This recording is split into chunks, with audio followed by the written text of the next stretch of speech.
bold, actually wrote me 5 times to ask about her security deposit, sometimes leading with, "Don't know if you got my last email," and signing off with a perky, "Thanks."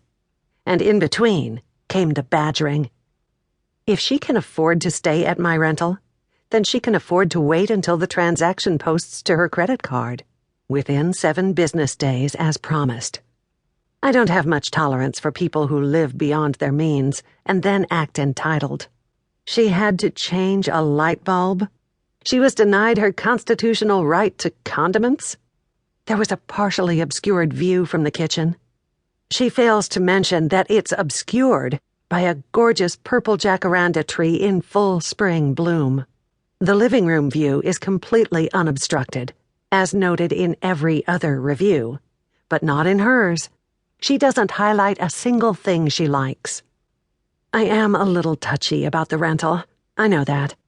It was my parents' home in their later years, and I can still see the contentment they felt as they surveyed that ocean panorama.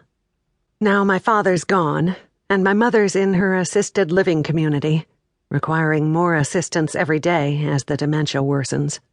And I never feel like I'm doing enough for her, no matter how many flowers I bring, or how much tidying up I do, or how often I tell her she's a fantastic mom and I love her.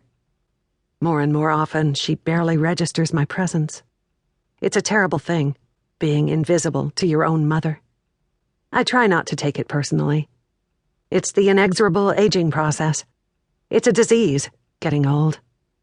No love is strong enough to overcome biology. But I can't help but feel that it should be. That it is for some other family, some other mother with some other daughter. My brother George says it's the same during his infrequent visits. He lives in Idaho with his family, so he doesn't have to concern himself with her decline. He doesn't have to watch it, day by excruciating day. He doesn't have to see her falter and disappear.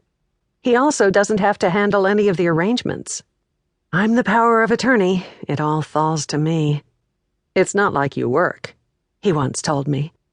As if it's not work to deal with all the guests, being hospitable and available, ensuring that no one's broken anything or stolen anything, or left, say, cat-sized stains on sheets. My father had left the Santa Monica house to both George and me, but I bought him out, just so I wouldn't have to feel the resentment of doing everything and then giving him his cut, so that it would be all my work and all my profit. I convinced Larry that it was a good investment, and one that I would manage exclusively. He didn't know there was a hidden catch. He doesn't need to. Marriages work best with a don't ask, don't tell policy, on a bedrock of what you don't know won't hurt you. Ava's coming tomorrow, but I always pre-clean the Beverly Hills house. Today, it's with some extra fervor, courtesy of Dawn and her review. I scrub the granite countertops and every stainless steel appliance until I can practically see my reflection. Or perhaps that's my angry aura. I've never been very comfortable with anger. It's important to keep it at bay. Cleaning helps. In this case, it's going to take more than just one room. Fortunately, I've got 4,000 square feet. I love this house. Well, I used to, when I could still see it. Now it's just backdrop, the set against which my life with Larry plays out. We've been here for almost 25 years, since Thad was 3. I remember when the realtor first showed it to us. A 4-bedroom Spanish villa, just blocks from Rodeo Drive. The feeling was so warm.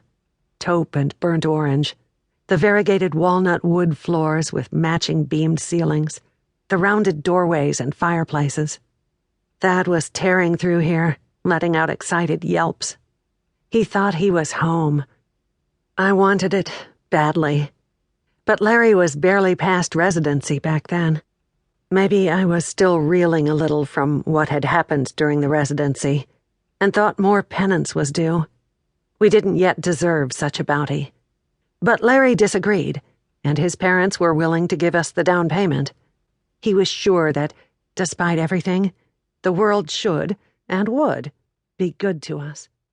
If you only saw this house.